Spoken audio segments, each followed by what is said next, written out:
Hey guys, Kim here of YugaTech, and if you look back a few years in smartphones, some of you probably think that the first fingerprint scanner was the iPhone 5S, the first iPhone with Touch ID, but that's false. The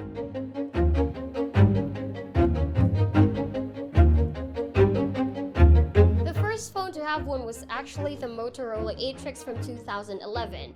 Anyway, fast forward today, and basically most modern phones have some sort of fingerprint scanner, with some companies putting them at the back, some at the front, some even at the side, but the coolest and most interesting of all by far is definitely Vivo's in-display fingerprint scanner, which the X21 has.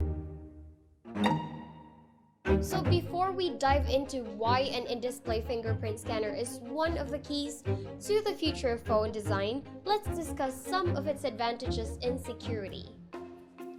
For one, it's under display itself, obviously, and the display is the main part of a phone that you as a user interact with. So one thing that the software can do is continuously authenticate and scan in the background while you're using the device.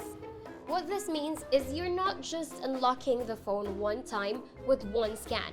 It's now able to scan pretty much all the time without interrupting your experience. Another one is protection of the scanner itself.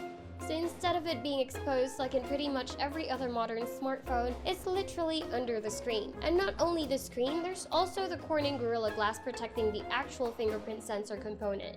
And lastly, this one sounds weird, but an in-display fingerprint scanner is slower, but that makes it more secure. A slower scanner is an advantage because that means you will have less accidental unlocks. So that's security. As for smartphone design, an in-display fingerprint scanner lets you have the best of both worlds by removing compromises in the design. Using the X21 as an example, the fingerprint scanner is now able to be in front instead of the back, without having a big bottom bezel like with iPhones with Touch IDs. Also, the back panel is cleaner and simpler with just a camera or cameras over there. Now, it's not perfect. There are a few disadvantages we should tackle. You guys remember I mentioned earlier that the display and the glass protects the scanner component. But guys, remember, it's still glass. Glass can break. So it's a double-edged sword with this one.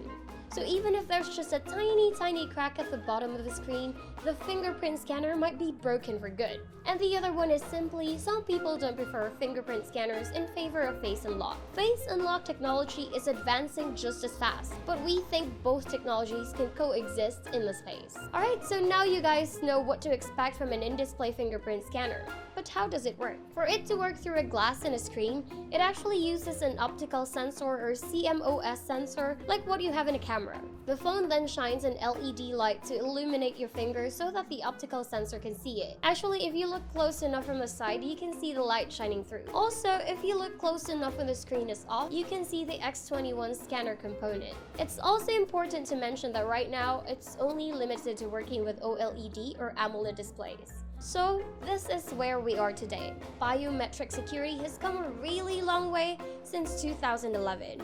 Companies will continuously improve their security, but the real innovation is changing the way phones are designed and changing the way all of us interact with our phone security. And Vivo's implementation of the in-display fingerprint scanner is a leap forward in that direction. And that's a wrap. What do you guys think of Vivo X21's fingerprint scanner? Be sure to share your thoughts in the comment section down below. And if you like this video, smash that like button, be sure to subscribe to our YouTube channel, and don't forget to hit that bell icon to get notified of our future uploads. Again, this is Kim of YugaTech, and I'll see you in the next video. Bye!